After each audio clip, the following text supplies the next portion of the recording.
Okay, good. Okay, dear audience,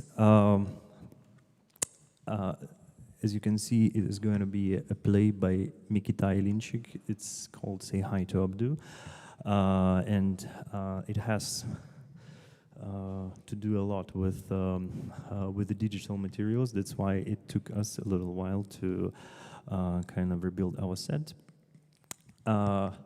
It is. I know Mикита personally because I was happy to study with him when he was studying directing, but then he moved to Poland and he wrote a number of plays that are rather successful in Poland, and he brings a lot of background from Belarus, where he grew up actually like on the border of Belarus and Lithuania, and Poland was not far away also. That's why he speaks like all the three languages and Russian as well. And it's going to be a bit of a longer reading, but more performative. And we are taking a little while right now. I would ask the director if we are ready to start. Okay, I'm gonna be feeling the silence as they they taught us at a theater school. So Mикита will join us after the play, and I was always amazed. I will tell a little story from from our common past, because I remember him. This play was shortlisted by Любимовке, and accidentally, not that we chose the play because we know Mикита. And as I read the play,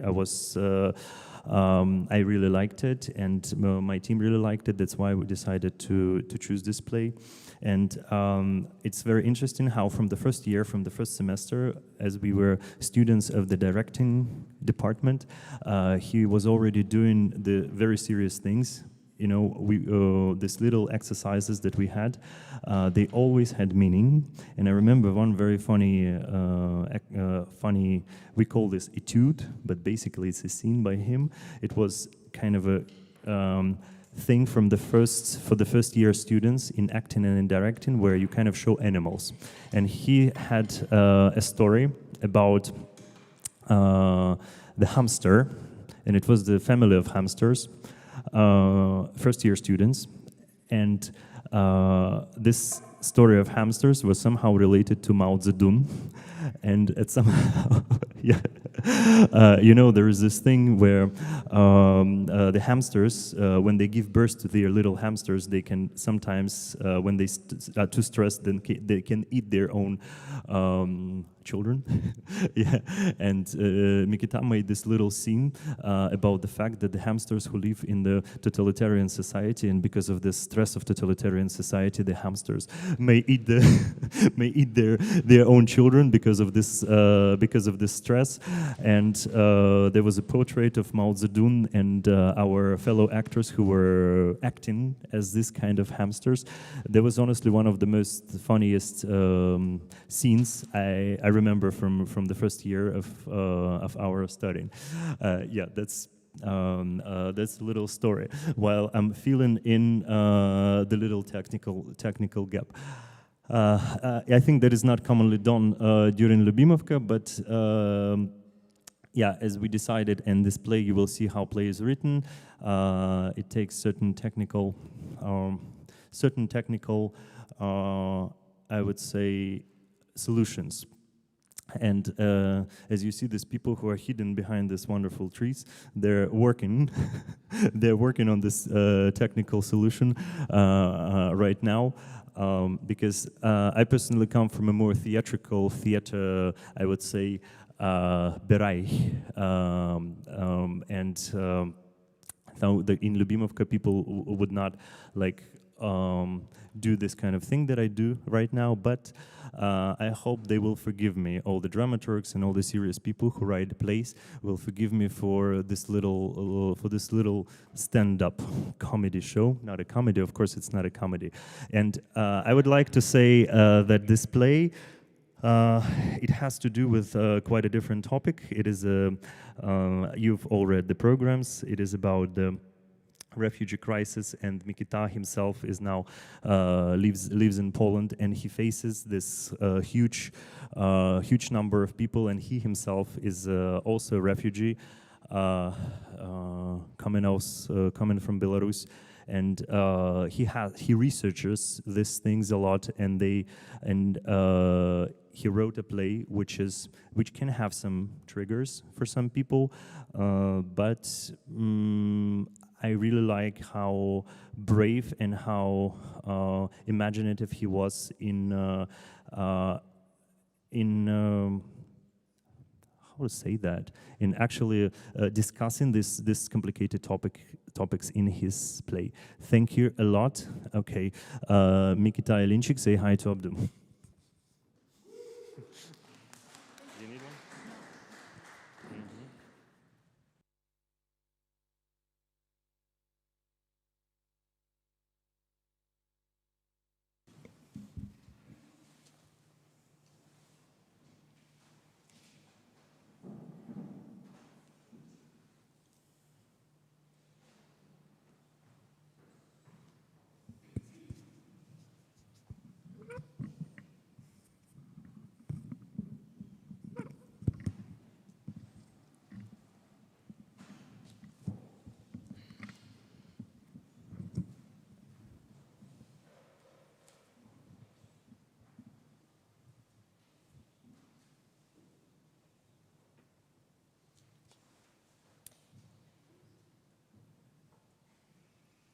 The Euro-Islamic Institute of Genocide was founded in 2046. In the first 4 years of its existence, it initiated over 2,000 court cases in all countries of the Euro-Islamic Union. Remote sessions of the Institute are operated in capital cities and county and district centers of the Union. Today, in 2050, we have nearly 16,500 cases waiting to be processed or have already passed the initial stage. Since last year, the Institute's offices have been opened in new member countries of the EIU: Algeria, Morocco, and Tunisia. In 2052, the Institute plans to start working in West and East Kurdistan, following the ratification and completion of the process of joining the Union by these two republics.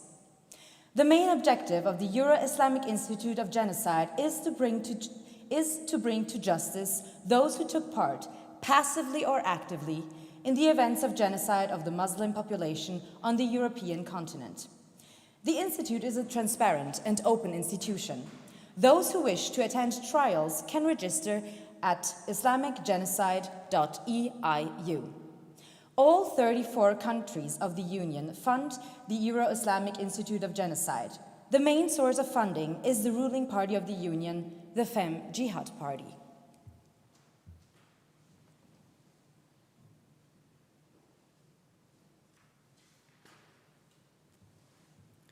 Function, create a new folder. AM190R3. The folder content has been uploaded into the digital system of the Institute of Genocide. Enter the coordinates of the found object, object's body remains, class, person. Characteristics and facets, basic class person, child class, male. Key characteristic. Facet citizen, ethnicity. Mandatory facet, height. Optional facet, null. Reference exception. Enter the configuration of the found object. Object AN190R3. Unlike other studies of mass grave sites of the 20th century, our laboratory's examinations are carried out under difficult conditions. The bodies can be buried under mud. They may be biodegraded and eaten by animals and fish. After examination, the remains of the bodies are sent to an international biological bank. In addition to the search for the victim's body, the examination itself lasts from 2 to 5 weeks. Most remains collected by search teams come from the south and east of Euro-Islamic Union. The bodies are scattered in such areas of Europe as the bottom of the Mediterranean Sea, the marshy terrain of Bialoveja Forest, the forests of the Karelian Isthmus, and other difficult-to-access landscapes of the European continent. In the 2020s, those territories were controlled by the border forces of the former European Union, which caused mass deaths of the Muslim population. Parameter, coordinates of the found object. Zone C, Parameter, territory. Polish-Russian border. Parameter, geographical point. Vistula Spit, Parameter, the nearest settlement of the Polish Caliphate. the city of Gdansk, the city of Krynica Morska, Parameter, the nearest settlement of the Prussian Caliphate. the city of Pilau, the city of Königsberg. Parameter, route. Provincial Road number 501, DW 501. Approximate date of death. Winter 2026. Type of migration. 2021 mass migration. Meaning key. Humanitarian crisis. Key 2. Hybrid warfare. Key 3. Using humans to provoke international conflicts.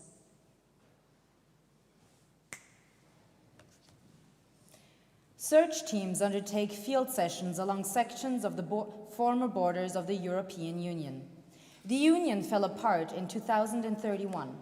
The study areas are divided into the following zones: A. Scandinavian Zone, B. Baltic Zone, C and D. Slavic Countries Zone. Each zone covers a region at the borders of which a migration crisis took place. The main objective of the Euro-Islamic Institute of Genocide is to bring to justice those who took part, passively or actively, in the events of genocide of the Muslim population on the European continent. The Institute is a transparent and open institution. Those who wish to attend trials can register at islamicgenocide.eiu. The process of digitizing has been initiated. Object 1, a boarding pass. Boarding pass. Fly Dubai, Minsk, MSQ, economy, Abdul Rahman Haram, DYB, Dubai, 25 September, boarding at 1750, departure 1850, seat 17C, Zone B, gate closes 20 minutes.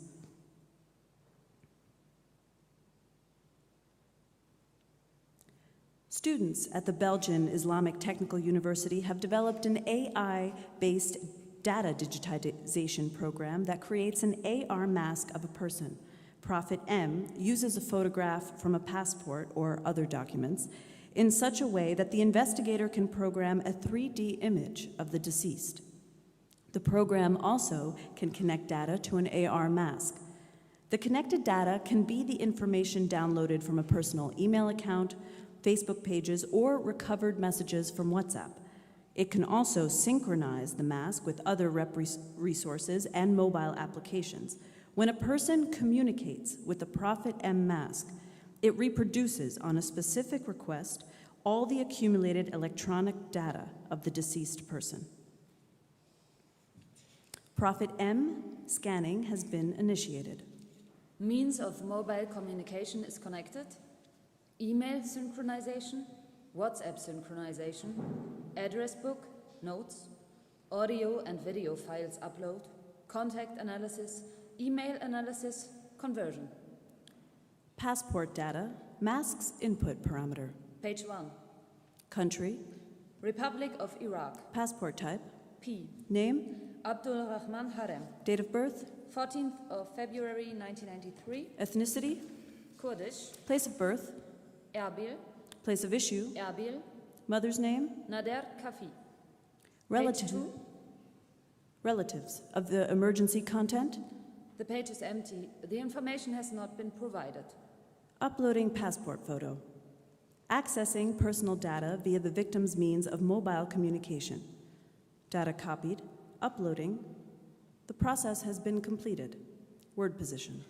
WhatsApp messages download, address line, address book, telephone memory, data upload, cached data upload, archiving of data, parameters, facial geometry grading, rotation angle metrics.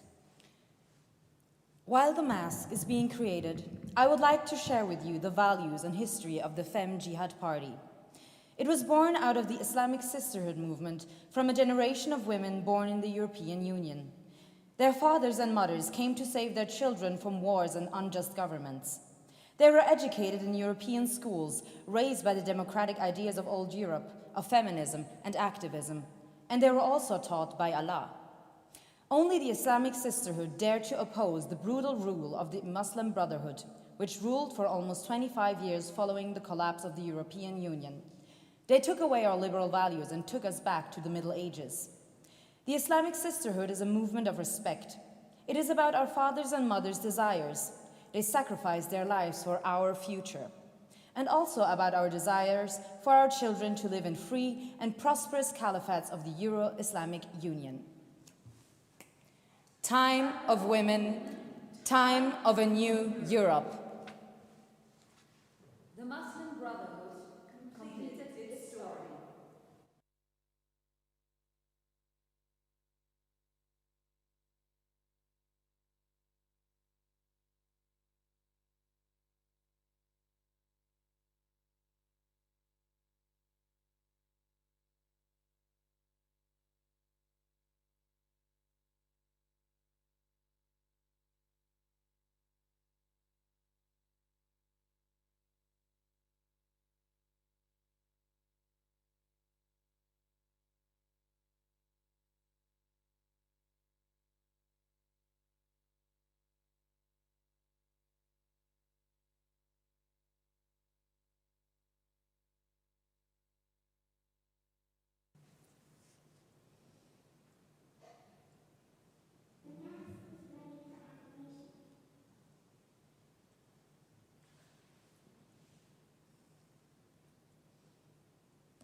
Disable the program syntax voiceover. There are 2 suspects and 1 witness in the case of the murder of an Iraqi citizen in 2026. This on-site session examines the accusations against a former employee of a Belarusian travel company and a former Polish border guard. An ultra-left activist is a witness in this case. Each defendant's case will be recorded and sent for further consideration to the Central Court of the Islamic Institute of Genocide in Vienna. The court will announce its verdict within 2 weeks.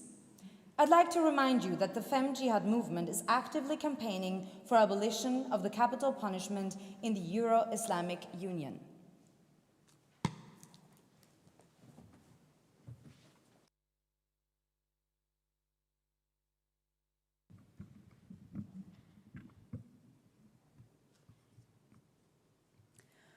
Operation Amber Hail is a series of provocative actions by the Republic of Belarus and the Russian Federation directed against Poland and the Baltic countries, deliberately provoking a humanitarian crisis on the border territories. The number of victims of the Operation Eastern Express is estimated at between 18 and 25,000 refugees who died crossing the border. One of the bloodiest and most tragic episodes of the operation was the so-called Vistula Spit sub-operation. About 8,000 migrants were killed on the Russian-Polish border overnight. About 2,000 died over the next month. About 1,000 are believed to be missing. The victims were mainly citizens of Iraq, Afghanistan, Senegal, Djibouti, Mozambique, Syria, and Ethiopia. With the assistance of Russian and Belarusian travel agencies providing special services, they arrived at the airports in Moscow, St. Petersburg, and Minsk, and were further transported to the borders.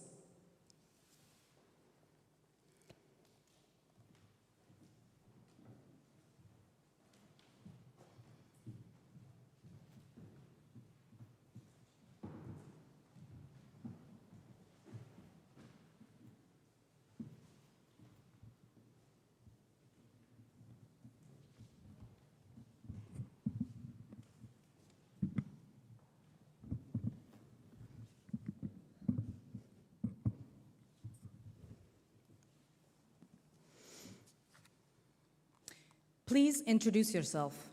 Schnitulskaya Natalia Andreevna. Machine-readable documents 421085100033B3 source, the passport automated system. The data has been provided by cyber partisans. Ms. Schnitulskaya, you have been invited to testify regarding the death of an Iraqi citizen, Abdulrahman Harem, who died in the winter of 2026 in Poland. Yes, I already got it. In October 2025, this person arrived in the Republic of Belarus to travel to the European Union.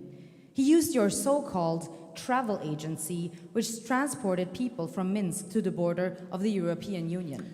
I apologize profusely, but my agency organized tours exclusively in Belarus.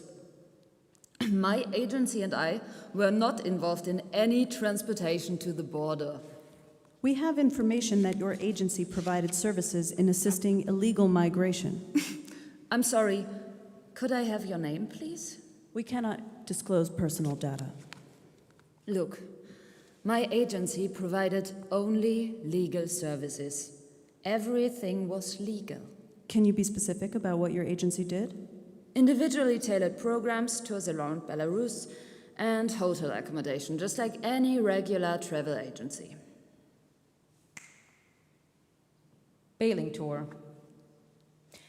The license was issued by the Office for the Entry of Foreign Citizens of the Consular Directorate General of the Ministry of Foreign Affairs of the Republic of Belarus, Minsk, the territory of Minsk National Airport. Application for a short-term visa for tourism purposes. Invited person, Abdulrahman Harem. Length of stay, 12 days. Type, single entry. Purpose, tourism. Tour included. Accommodation, Hotel Planeta. Evening Minsk tour, World War II Museum, Minsk, the capital of the Republic of Belarus tour, Stalin complex. Basis for tourism services provision, contract for tourism services N1509211, 15th of September 2021. Do you recognize this document? Yes. Bailing tour was my agency.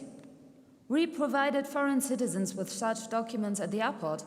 It says here that this person came to Belarus for 12 days for tourism purposes. However, instead of 12 days, he spent in Belarus 2 months, and he died on the Polish border. This means he abused the conditions of stay. He had to go home. Why did he end up dead at the border? Was the victim aware that you provided him with superfluous tours and charged for that? Are you saying that the tour itinerary was poorly designed? Did Abdulrahman Harem attend the Evening Minsk tour, the World War II Museum, the Minsk capital of the Republic of Belarus tour, and the Stalin Line complex? This is a unique educational and patriotic program. I was and am proud that my agency promoted the unshakable values of Belarusian history. Did people pay for those tours? Look, we were the only country in Europe which, with love and tender care, preserved the memory of the heroic history of our people. Those tours were popular. It is a great shame that your government shut down those museums. They educated young people about such fundamental concepts as good and evil.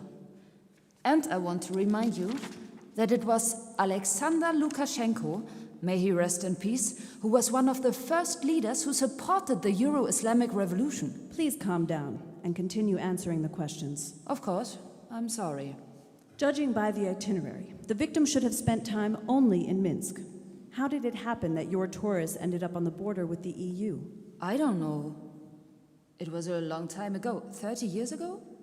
I don't even remember. Did your company own vehicles? No, it was a very modest business. And if a tourist wanted to travel around the country? Then we rented a bus. The digital directory contains direct evidence that your bailing tour agency and its subsidiaries maintained contacts with the Belarusian and Russian intelligence services. How do you think tourism and law enforcement could be connected? What is the name of your spouse? Alexander. Schnitulski Alexander Ivanovich.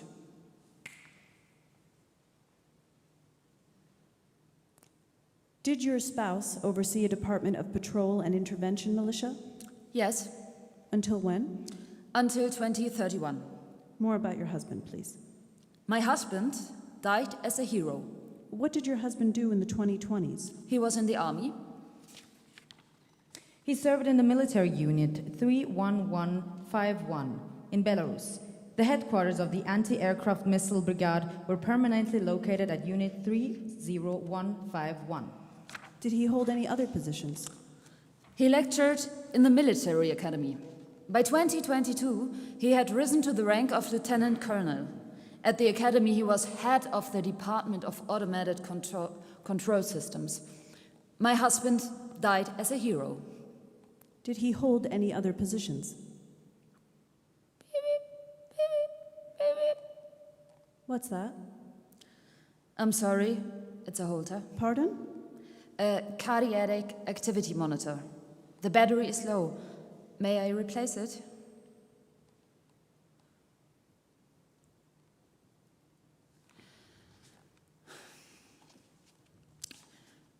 He was teaching at the military academy. By the age of 22, he had risen to the rank of lieutenant colonel. At the academy, he was head of the Department of Automated Command and Control Systems. Until when did he hold that position? Until 2031, the Euro-Islamic Revolution. The Brotherhood abolished the Belarusian security services and took over the Ministry of Internal Affairs, as you know. Did your husband have access to the law enforcement services cars? Yes? Also minibuses? Yes? Last week, a man who served in the Belarusian army in 2021 was sitting in your place. Your husband's name came up in the interrogation. Did your husband force students and fresh recruits to transport so-called tourists to the border? I didn't have to keep track of every person who wanted to flee to Europe illegally. However, you transported them to the border. Your so-called travel agency took them to the border with the former European Union. Why did you move to Russia in 2023, the year the agreement on the integration of Belarus and Russia was signed? My husband was offered a job at the Russian Ministry of Internal Affairs. At that time, he already specialized in migration. The position was well paid, so we decided to move. Tell us more about the Operation Amber Hail. In 2023, the migration route was redirected to Moscow and St. Petersburg, and we opened a subsidiary there. At the time, Finland joined NATO, and the migrants were Russia's response. Russia needed our Belarusian experience. We had to collect all migrants from Belarus, Finland, and from the Baltic borders and send them to Kaliningrad, to the Russian-Polish border. The Iraqis lived in hotels of the presidential administration. After the media publicized that fact, the scheme changed. Invitations were now issued not by the establishments associated with Lukashenko, but by private companies. 12 companies were allowed to do it. Their list was published by the Belarusian embassy in Damascus. The Institute of Genocide has analyzed the owners and managers of those companies. When I wanted to go to the European Union, I applied for a visa at the embassy. I paid the money. Then I legally crossed the border through the border checkpoint. I came back. It never occurred to me to cross the border without a visa, especially with a child. Don't you think this is infantile? On the 5th of May 2021, the Ministry of Internal Affairs of Belarus and the Bailing Tour signed an agreement. The company was part of the administration of Alexander Lukashenko, the former president of the Republic of Belarus. The subject of the agreement was cooperation in international tourism from the Arab countries to Belarus. On the 10th of May 2021, Fly Baghdad launched direct flights to Minsk, and so tourists from the Middle East began to flock to Belarus. Many arrived at the invitation of the Bailing Tour. Most of them came supposedly to hunt with the Belarusian Society of Hunters and Fishers. Is this information correct? It is correct information. A crime is defined as committed by a group of persons by prior conspiracy if it involved persons who had agreed in advance to jointly commit a crime. Do you know this woman? This is my Instagram. I thought I deleted it. How did you get these photos? Web archaeologists. The photo was published by Marina Your Visa. We used to work with Marina. I don't know where she is now. She was executed by the Muslim Brotherhood under the article Illegal Transportation of People and Human Trafficking. How much did you get from each tourist? About $800, but various people shared it. Marina controlled this chain of people. What chain specifically? I don't know their names. Without names. Marina had a contact in Dubai who found clients in various Arab countries. Everyone did their part. We had to issue a tourist invitation, visa, insurance, and hotel reservations. And transfer to the border. Yes. Did you understand that these people were running from the war? These people paid $6,000 to $7,000. They had a choice. Did you share the money you received with law enforcement agencies? I've already told you everything. My husband, he had this information. But why did you take advantage of people in that conflict? Can I ask you a question? Just one. I understand you mustn't disclose your information. Where were you born? We cannot disclose our personal information. Just a country. Austria. And you? Belgian Sultanate. And I was born in Belarus in 1994, in the city of Maladezhna. My parents worked at a dairy plant all their lives. Mom stole milk and cottage cheese because she did not have money to buy food. Milk soup, milk porridge, milk with cottage cheese, milk in the morning, milk for lunch, for breakfast, milk in kindergarten, milk in school. I had dreams of how I was removing the foam from milk with my finger and they were forcing me to eat it. I hated milk. Then Dad passed away. At the plant, my mother's salary was sometimes paid with laundry soap, detergent, and matches. But despite this, they were preparing me to work at the dairy plant where my mom worked and where my nan worked. But I didn't want to. Do you understand? I didn't want to live like my nan, like my mom. They didn't see either Austria or Belgium. I was 13 years old when I ate at McDonald's for the first time, when my aunt took me to Minsk to buy winter boots at the market. At the market in winter, I was standing on a piece of cardboard, trying on winter boots on a knitted sock. There, standing on one leg on a piece of cardboard, I decided that I would move to Minsk so as not to become like my mom, like her mom. I dreamed of being able to go to this market every day, to try on boots on a piece of cardboard from bananas. Bananas. I ate them only on New Year's Eve. This piece of cardboard was the pinnacle of my success. It was my future, my dream. 3 years later, wearing the same, now too tight boots, I arrived in Minsk, and I was able to achieve everything myself. Yes, I admit that I committed a crime, that I was part of this organization, that you are judging me here, all that is correct. But I fought, just like your parents, for my future, for my dream on this wet cardboard. Because hopelessness was strangling me, I was scared. Scared. Your statement will be sent for additional verification. More than 2,000 people from Middle Eastern countries were received through your agency. Are you saying I am guilty of 2,000 deaths? No, some survived.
The last sip of water from a plastic bottle. He squeezes a plastic bottle. There's no room for it in the trash can. It is overflowing. He carefully places the bottle on top of the other empty bottles. The barcode of his ticket is read by a green laser. Start, pause. He puts his belongings in a tray on a moving belt, takes off his winter jacket, then his watch. He removes his belt and rolls it up. He takes his phone out of his pocket. Father's messages are on the phone screen. He goes to the body scanner, raises his hands up. The machine scans his body, his chest, lower back, pelvis, knees, collarbones. A man in white gloves runs his hands along his waist, thighs, under his armpits. He asks to take off his shoes. X-rays pass through the entire body. Short exhale, strong inhale. In the toilet, he wipes his armpits with water and wipes with toilet paper. Repeats. There's no space for paper in the plastic bucket. He carefully places the crumpled wet tissue on top of the pile. Paper rolls to the floor. He sprays Tom Ford tobacco vanilla on his jacket, splashes it on his neck, rubs it into his neck. The gentle hands of a woman take his passport. She quickly flips through, counting the pages in her head. The camera reads the retina of his eye, 6 hours, 30 minutes. Airplane seat made of dark blue faux leather with micro cracks. 6 hours, 30 minutes. Over hot asphalt roads, over blown up roads, over blocked roads, over roads with killed animals, over roads with September puddles. The gentle hands of a woman take his passport. She quickly flips through, counting the pages in her head.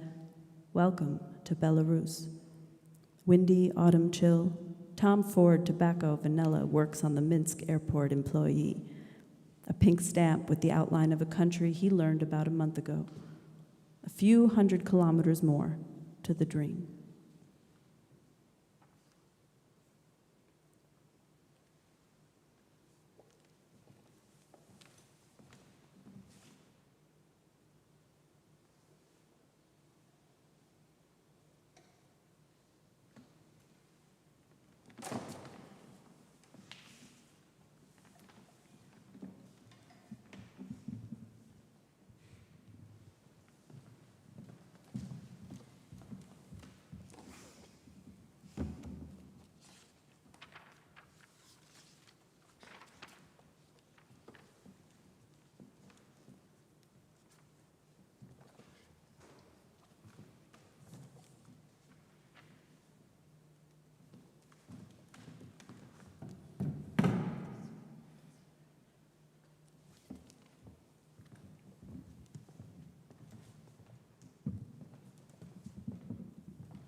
In January 2026, Russian special services brought about 8,000 migrants by passenger and freight trains to the Kaliningrad Passagersky railway station, also to the Kharkovo airport. In mid-January 2026, the temperature on the Polish-Russian border was about minus 18 degrees Celsius during the day and about minus 25 degrees Celsius at night. Migrants with a convoy of Russian border guards were sent to the Polish border through the Vistula Spit. By that time, the Polish border guards had blocked traffic on the Vistula Spit and the Southern Bridge. At 11 p.m. Russian time, Russian spatial services began to push migrants to the Polish side through the Vistula Lagoon and forced refugees to cross the ice into Polish territory.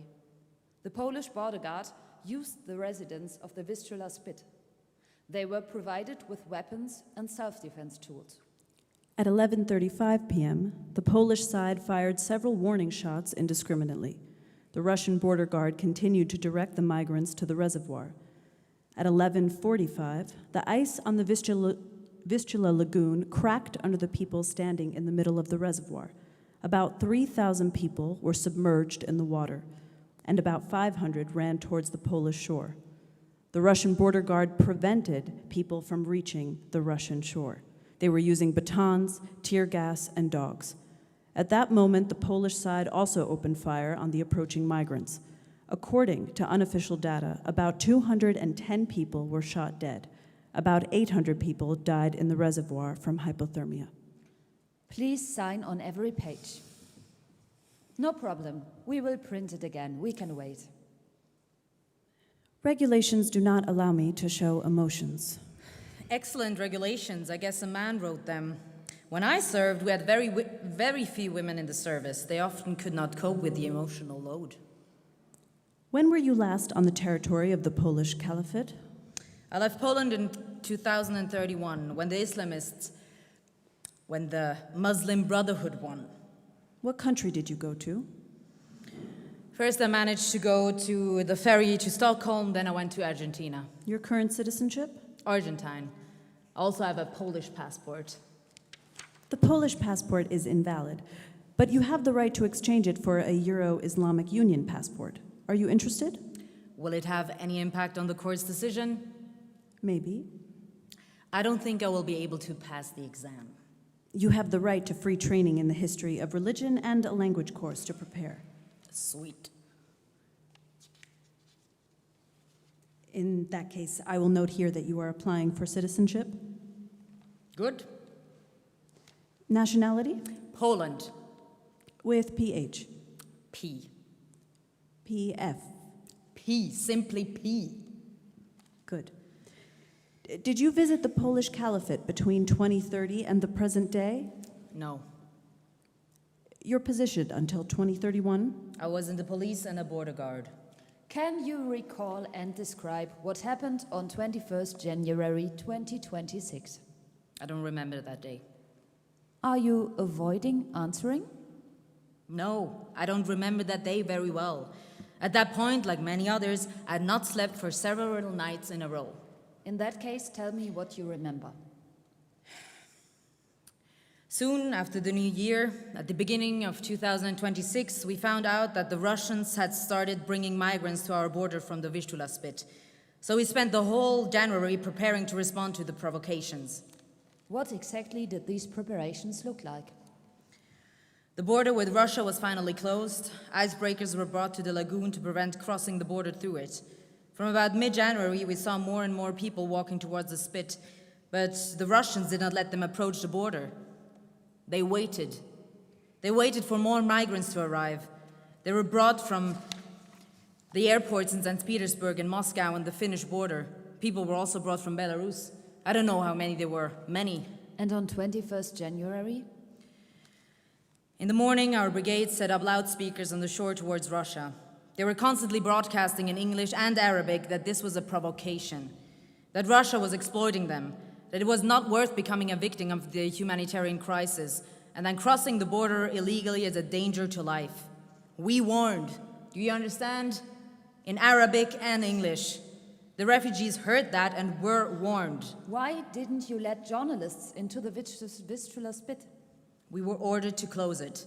There were block posts, only locals could enter. Why? That was the order. For what reason? I think it had to do with the fact that Brussels was not dealing with the matter, or that Brussels was ordered not to get engaged. All ignored us, plus weapons.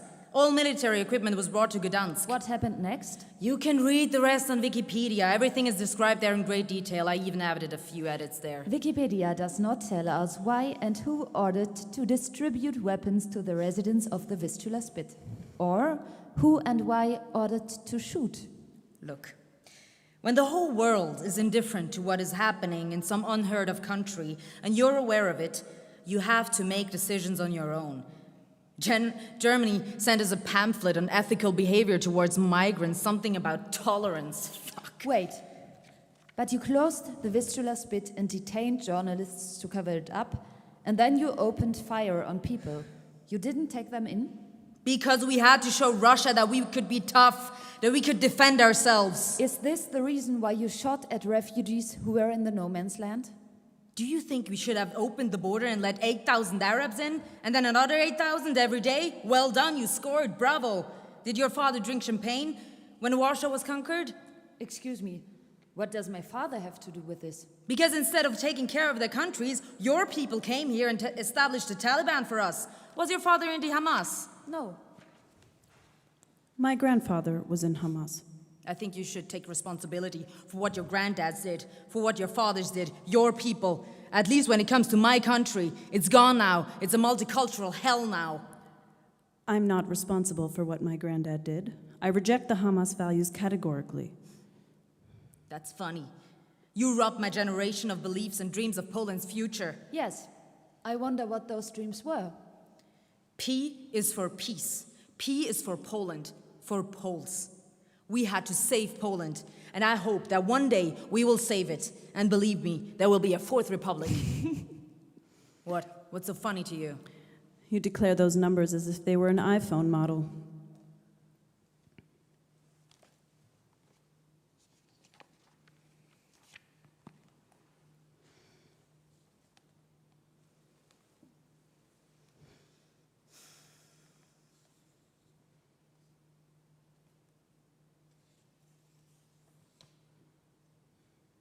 You know what? I tell you something. It probably won't sound nice. That night, when the Russians were tipping wagons of migrants into the lagoon, and our side started shooting at the migrants that were falling onto the ice, that was the moment that united us. Poles, Ukrainians, Belarusians, liberal, rightists, leftists of, as you say, the Polish caliphate. It united us perfectly. It didn't last long, only 20 or 30 minutes. There was an incredible unity and brotherhood for that short moment between the police and all kinds of people. Citizens were defending their country.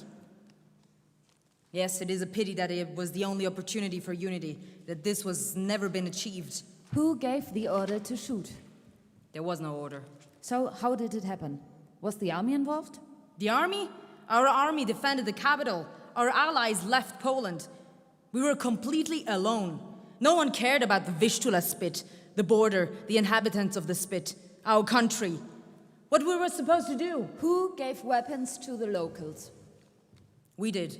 Who is we? The local police. Half of the service people left. We were short of personnel. We didn't know how it would end. Our units were understaffed. There were too few of us. The weapons were given to men aged 20 to 50. Some probably thought it was a post-New Year's joke. They started taking pictures of themselves with the weapons. At first, the police fired warning shots. Then one of the locals opened the fire and another followed. The refugees started running away in all directions, mainly towards us. The Russians let the dog loose and started shooting too. Did you shoot personally? I aimed for the legs. So you shot? Yes. At the children? I don't know, there were a lot of people. And these were those European dreams and values? Why don't you direct this question to someone on the other side of the border? Bring in a Russian border guard. I'd like to meet him. Bastards. They transported you by the thousands. They made money off of you. But no, it's the Poles' fault. My ass. Russians, Germans, no, you have to fuck the Poles. Please stop the xenophobic remarks. You don't understand it, do you? It was a war between Putin and Europe, Lukashenko and Europe. Instead, you are putting Poles, Lithuanians, and Latvians on trial. Why don't you try to catch the real bastards on both sides? Why? Have you been working at the border crossing after May 2026? No. I went on a holiday, and then I was offered a job at the refugee center. Why didn't you quit that job? I had a loan, a family, and years until retirement. What was the name of the center? Stutthof, near the Polish-Russian border, 40 minutes away. They brought detained refugees there. Your position at the Stutthof Center? Control and documentation. Did you make decisions on asylum cases? Yes. How many positive decisions did you make?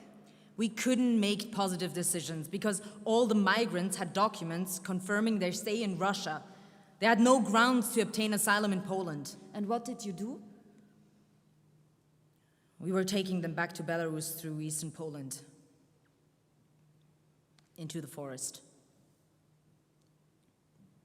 Documents were often found next to the bodies, including applications for political asylum. People were fleeing the war. Here's one. You didn't accept them. I was picking mushrooms with my children on the outskirts of the refugee center. A mushroom paradise. Finally, I came across the body of a migrant. It was lying under a tree, Abdo or something, I don't know. He was dead. When I approached him, 2 squirrels jumped out of the body and ran away up the pines. When I approached this Abdullah, his face was disfigured. Squirrels had eaten his nose and upper lip. Since then, I don't leave a window open. Is that enough for you? Did you understand what was happening? Yes. Do you consider yourself guilty of his death? No, not of his death. Inhuman treatment, probably. I had nothing to do with his death. No, I did not kill him. How could I have known that Europe and the values we defended, dreamed of, and achieved would turn into an advertisement sign that would be no different from the discount signs at Lidl? I'm sorry that they, coming to Europe, burned like moths along with their dreams. I'm sorry that my country burned along with its dreams. I'm alone. That night, I lost my dreams, my faith. The whole of humanity turned out to be completely inhuman in one moment, in that night. There was a simple recipe for this. Ignoring caused fatigue, then fatigue triggered animal instincts. And animal instincts led to death. Death of people, death of dreams. Both yours and mine.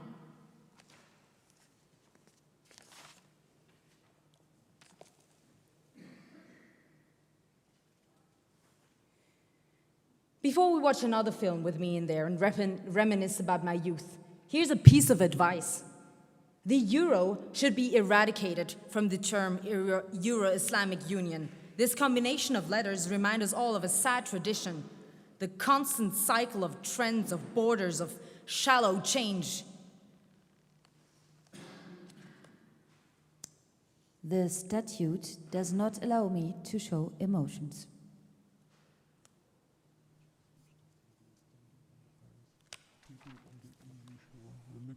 Of their windows.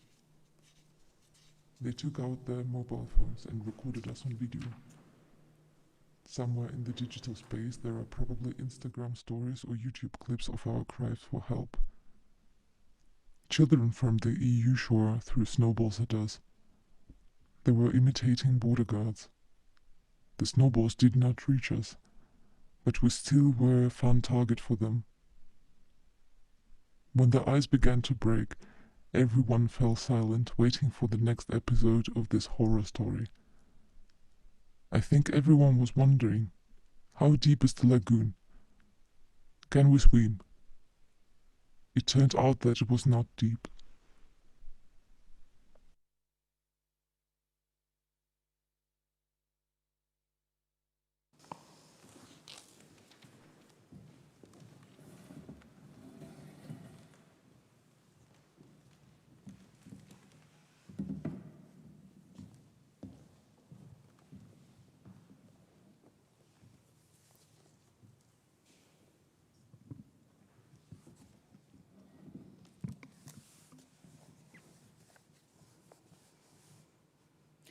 The person in front of you was sentenced to death by the Muslim Brotherhood.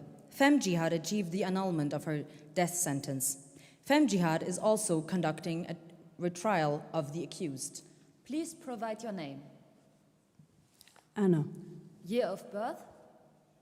1998. What do you do? Unemployed. Previously, I was an activist, volunteer, and social media marketing manager. Anna was sentenced by the Muslim Brotherhood for rape and degrading treatment. The incident took place in February 2026 at the Stutthof Refugee Center in Poland. Can you confirm this information?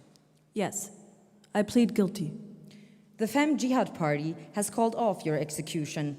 Femme Jihad gives you the right to testify. For now, you're a witness. I am ashamed of what I did. I have admitted my guilt. We understand what you have to go through, but to drop the charges against you, we must bring you back to court. You must prove that you were a victim. How long did you spend in custody? 4 years. And before imprisonment? I was in a hospital, in a psychiatric clinic. The Muslim Brotherhood reviewed all the patient records, and I was sent to a women's colony for rape and abuse. I'm sorry. But now you have a chance to clear yourself of the charges. You have to find the strength. You did not rape anyone. Do you hear me? You were forced to do it. I did it myself. I intentionally raped an immigrant. I intentionally raped Abdul Rahman Haram. Do you know the accused? I remember the man. I don't know the woman. Can you tell me in what circumstances you met the suspect? We don't know each other, but I remember this man. He was at the temporary refugee center. Did you testify against the suspect for the Muslim Brotherhood? No. In that case, I ask you to testify. The court must determine what his actions led to. Why mine? The accused. What the system led to. Yes. I remember your voice, and I remember your name. I wrote you applications every day in English. You said you didn't accept in English, so I started writing in Polish, but you still didn't want to accept them. What applications? For asylum. Probably because you weren't a lawyer. Sure. After all, anyone could have written an application, but you didn't give them any paper or pens. You didn't let activists in either. Because you were creating unnecessary fuss. Accused? Unnecessary fuss. You set up a concentration camp surrounded by guards and barbed wire. You didn't let in activists, journalists, doctors, lawyers. Do you think that's okay? You are responsible for the camp. You. How long did you stay near the camp? About 2 weeks. 2 weeks? Accused, you will be removed from the courtroom. I will not say another word. Yes. I was on the Polish-Russian border for only 2 weeks. That was enough to get me sentenced to death. Because of you. And this bitch. Please calm down. Sorry. So at the end of January 2026, I went to the border between Poland and Russia for the first time. We arrived at night. We wore red headlamps because the border guards couldn't see the red light. They were hunting not only for refugees, but also for activists. The spit was closed and the border zone was out of reach. We had no way to help. How did the border guards treat you? They hated us. We were not allowed to provide food and clothes, nor were we allowed to help fill out applications. Our team managed to transport migrants to hospitals, and some of them ended up in a refugee center. That was better than dying after being pushed back. The fight continued in the refugee center because the guards ignored people. They didn't provide them with basic medical care. How many people did you manage to help? Not a lot. I couldn't cope with the fact that I couldn't help everyone. I was ashamed. I'd blame myself for having 10 protein bars with me when there were 40 refugees. I couldn't provide medical care when help was needed. Do you know the wet body syndrome? When you sit in the bathtub for a while and your skin starts to wrinkle? Imagine sitting in the water for weeks. Was it possible to get into the camp? Sometimes I managed to get into the center. Activists tried to help migrants get asylum documents. We gave the girls sanitary pads and other hygiene products. But I was tired. Mentally, I knew I needed rest. I was exhausted.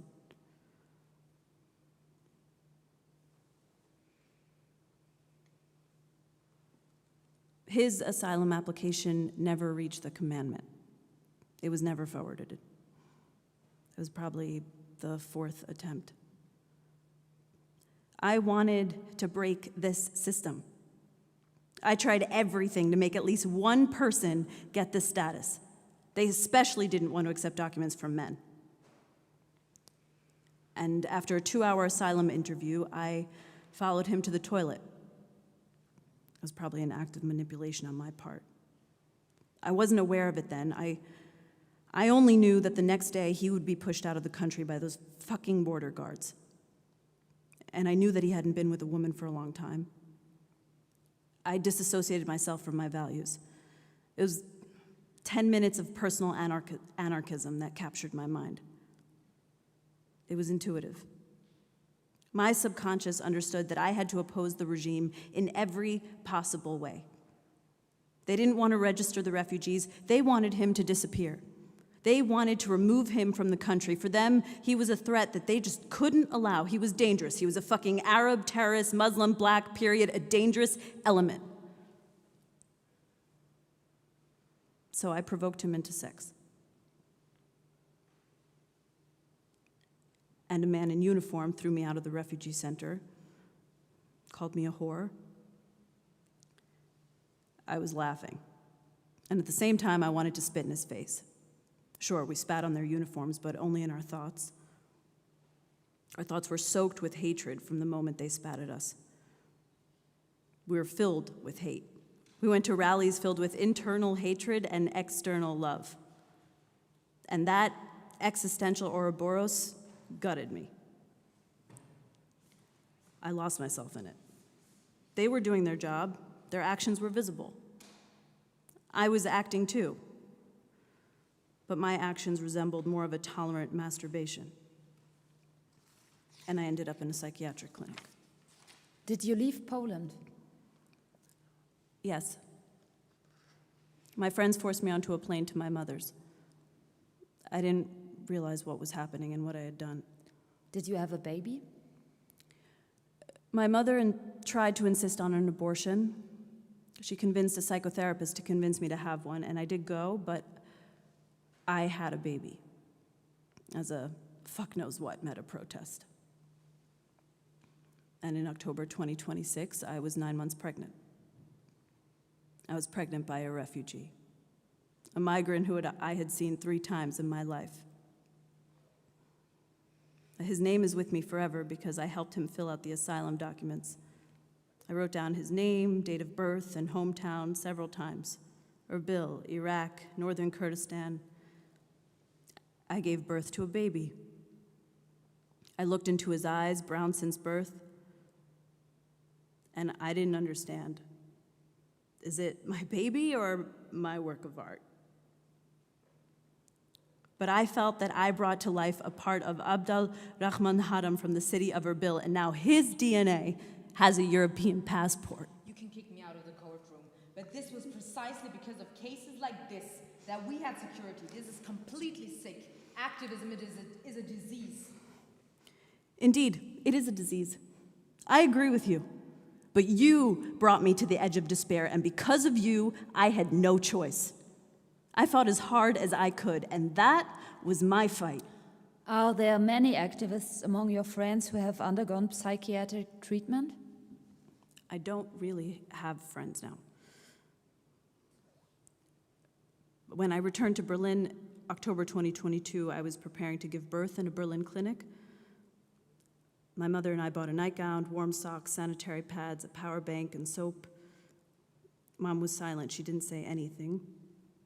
And on the way home, we passed by this contemporary art gallery where my friends were staging some ridiculous performance behind the window. They were wearing latex, inflated a pool, turned on techno, and were having fun. And the techno beat was coming through the glass, and I wanted to step in, make my way to this pool, stand in it, take off all my clothes, and stay there naked. I wanted to have my baby right in that gallery, to let the blood flow out of me, the umbilical cord hang, and the placenta fall into the pool. I was disgusted that while the city hall was giving out millions of euros for another queer exhibition, just 3 minutes from the gallery, Ukrainian women were selling their bodies to Afghans.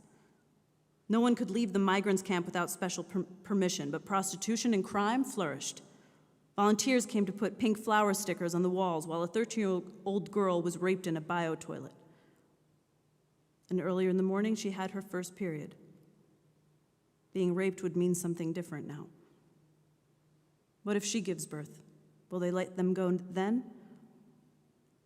All while volunteers were sitting with 12-year-old girls and drawing the Palestinian flag with colored pencils. Tomorrow, these girls would have blood on their sheets. It's sickening. Where's your son now? I don't know. The Muslim Brotherhood took away my parental rights. I don't know anything about him. I think he would hate me now.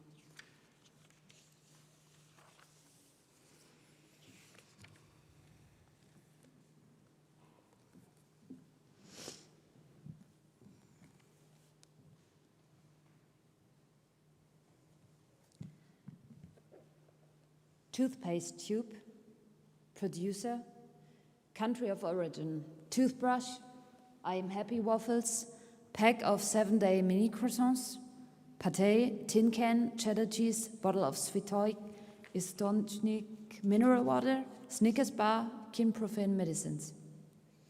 European civilization left behind unique historical artifacts. Scientific research of the so-called bog people is of utter importance. In total, about 1,000 bog bodies have been found in the swamps of Europe, some of them dating back to the 13th millennium BCE. Until recently, the last bog bodies were thought to be soldiers who died in the wetlands of the Soviet Union during World War II. Now, new places where bog people are found are the former EU borders. Also, the rivers of Dvina, Latvia, Belarus, Nyoman, Lithuania, Belarus, Narva, Estonia, Russia. For the Institute of Genocide, the discovery of victims' remains is key to the prosecution trials. The acidic conditions of the swamps provide for the preservation of biomaterials containing the protein keratin, such as in skin, hair, nails, wool, and leather.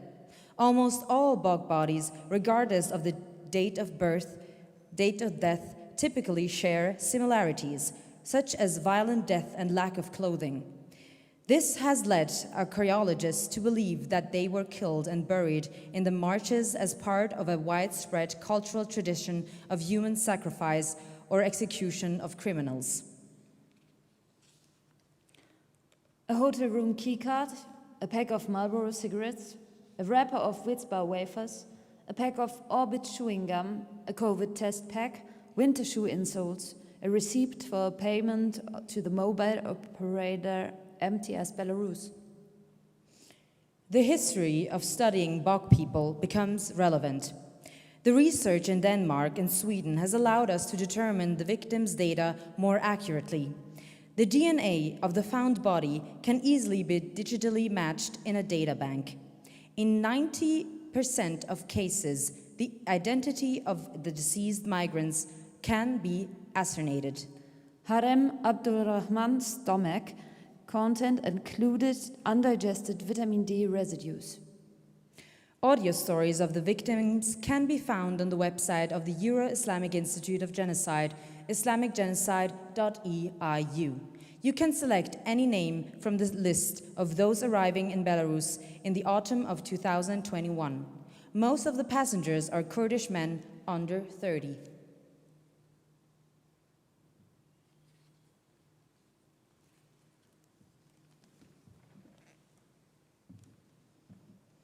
This story is from Abdurrahman Harim.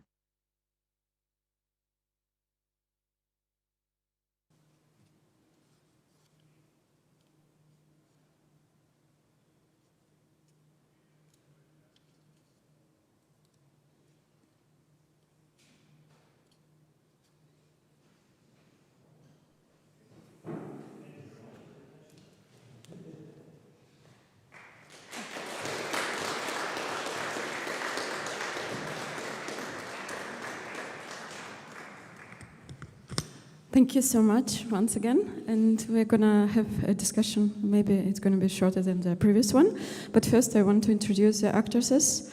It's Fiona Rain Brunner, Anne Flores Meyer, und Jana Rothman. Thank you so much. And this is a special situation because the director wants to stay anonymous, but still we want to appreciate director's work. So thank you so much. And for those who just arrived, my name is Nika. I'm co-curating with Любимовке Festival, and we have someone hiding behind this column there, someone from artistic direction or artistic board of Любимовке current edition. It's Lena Gordienko, who's going to help me with moderating probably. I don't know how you feel. And we want to ask you not to be all the time here on the floor. Yeah, we stayed too long, but still we want to ask you for your comments and remarks and maybe questions, but also we will try to connect to the playwright whose name is Mikita Ильинчик. Now it's not him on the screen.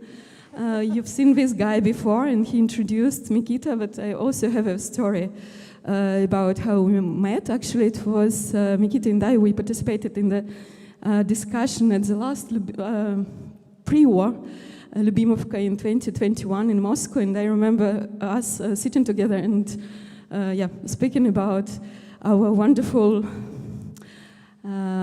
beautiful future, not imagining that we are going to be divided and we will spread so far away, like he is now in Poland, I'm in Switzerland, Lena is in France, but we all were kind of on the same stage on this certain day. And if you have any questions for Mikita, I hope we will have him soon with us. I don't know. Is he connected? Mикита. You can't see him anymore. But anyhow, maybe my first remark is about this, speaking about the future. When I first read this play, it was some time ago, I didn't think that 2026 is so close. And now when I listened and when I witnessed this wonderful staging or reading, I thought, hey, I don't want to be in this 2026, which is going to be very, very, like in 9 months or even 8 months. I wanted to ask you how you feel about it. Is this perspective somehow, are you related to it, or do you think it's a total mockumentary? Yeah, And Mикита, it's we not... see you. Oh, Mикита, Great. привет. Hey. I don't know if you can see us. It looks like not, but you can hear us, right? Yeah, cool. And there was a remark from Bella, I think. Did I see your hand? No? You were. Okay, so she was pointing at him. But yeah, so what's about this 2026 perspective? Did you feel like it's our future, or it's just some science fiction play? How did you? And also for you, yeah, it's a question. As reality, because this is a highly sensitive issue for Poland, these topics, because Poland no longer grants the right to asylum for migrants and for refugees, and Poland is deleted the Geneva Refugees Convention in this year. So I think we started this way in Poland, unfortunately. So for me, it's as reality. It's not the future for me in this situation. And if you ask about Pentecost context and the next political system in Europe, of course, this is a fantasy. But I think it will be important to create this fantasy world into the European world, because I think it's more important for these people who died right now on European world. So it's like this best for these people and for this situation. Thank you so much. But I also addressed my question to the audience, or maybe even to the actresses. I don't know Okay, if you want to proceed. sorry. No, your turn was first one, but now we can give the mics and the floor to those who are here live with us. Any comments? Any hands? Hands? Any questions, maybe? Any thoughts? Yeah, but Sorry. femme jihad. Sure. Yeah, the femme jihad idea. I wanted to know about how that idea formed about the future. How did the sisters, Islamic sisterhood, came to be in power? Okay. I thought about build a connection with Michel Houellebecq, because Michel Houellebecq have nie wiem jak to uległość. This book about Muslims brothers, this dystopic book about future of Europe with the Muslims brothers. So I started thinking about the next level. So for me, it will be like dialogue with this book when I created this system of femme jihad. Maybe it wasn't very clear. I think Mikita mentions Michel Houellebecq, French writer's book. Yep. No. Sorry, we don't hear you that well. That's why I'm a bit translating. But also my question would be like, continuing the topic of femme jihad, it's like you are the only male playwright present here today. We have 2 female authors, and you are the only one actually speaking about this patriarchal system. Is it because you feel like it's very important to speak about the feminist future or feminist present because you said it's present for you? Or it's just because you thought it's a good twist? I think that this is also my reflection after election in Belarus in 2020, when we had a very women's powers of this energy of revolution. So for me, this is a femme future. It's very important, and I think this is a power of future. So nice to hear. And we have, of course, as always in theater, we have even here in Switzerland more women in the audience than men. But not to stick to gender issues, maybe you have some other thoughts. Yeah, Bella has a hand. Yes.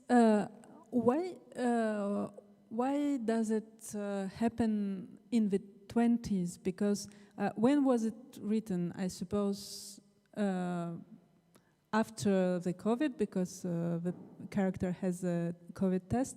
So because it's so closed for a dystopia, if it were in 10 years, it could be easier for us to imagine it, because now it's already our past, and it's somehow strange, no? Is there a reason, or? I found this COVID test on the border. So this is a hybrid war started in 2021. So if you are migrant from Kurdistan, from Iraq, you need to create a COVID text for visitor Belarus in 2021. So I found a lot of documents of this period of migration, the first migration of refugees to European border. So this is all documents, Israel documents. What I found inside the shed, there was a vast number of items and documents, and after this collection of passport documents, mobile phones, COVID tests, SIM cards, all documents, I began digitizing them and gradually started condition and investigation. Yeah.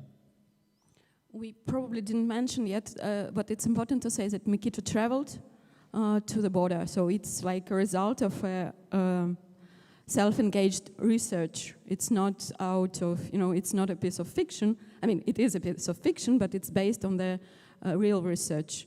And another thing which is probably important to mention that, Mikita, correct me if I'm wrong, but the action takes place in 2052, but it's just that some events of the past are happening in the, or taking place in the 2026. And I started this conversation from this figure only because it's so close to us and we are in 2025, but things are moving very, very, it's fast forward nowadays. Yeah, and there was a hand from an actress. No, Anne? So it actually plays in 2050. Okay. And we are talking about the now. Maybe that was a bit confusing. But the story plays in 2050, but we described the 20s, yes, exactly. So the now. But the story is in the future.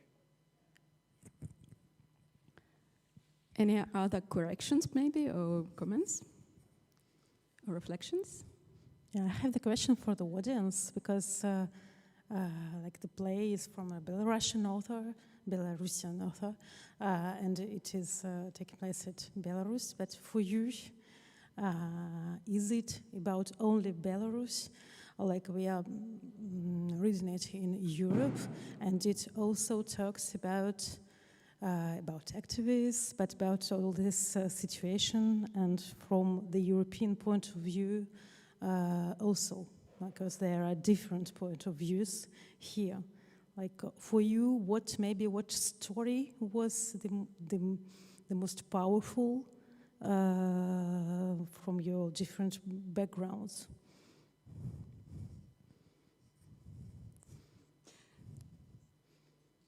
I just don't know, because Switzerland doesn't have any common borders with Russia. That's the point, I guess. And also, I wanted to ask, maybe it gives you some thought as well, that Mикита, when I read the first version, it was happening on the Estonian-Russian border, right? Yeah. Was it? Yeah. So why you have different versions? Can so talk about it? how you change it? What it depends on this thing with having common borders with Russia, like Finland has one, or Lithuania has one, or Latvia has one. Can you make versions depending on the context and what you want to express? Because this is play one of the most Polish drama festival in the last year. So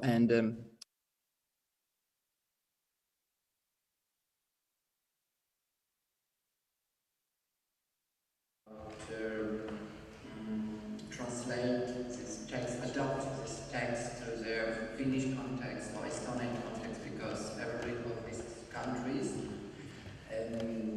having problems with this hybrid war. So yes, I had some versions of this text, but it's not very, because it's like the theatre told me, write me, that they want to create this romance in the theatre, and I create an adaptation for the country with the situation in this country, in Estonia and Finland. Interesting how the perception changes also, but here in Switzerland, I guess we have no answer to it because, like I said, there is no common border, and Russia is so many, not so many, but some thousands kilometers away.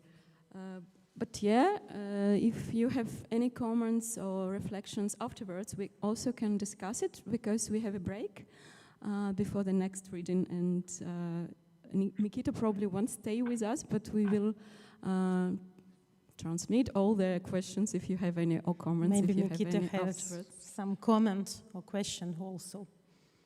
Микита, хочешь что-то сказать напоследок? No, thank you. Okay, then we call it.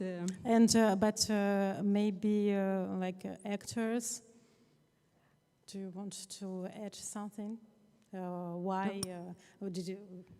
They said as they it was want good for you, like what you find the most interesting. Did you know anything about this Polish the situation? Yes. Border beforehand?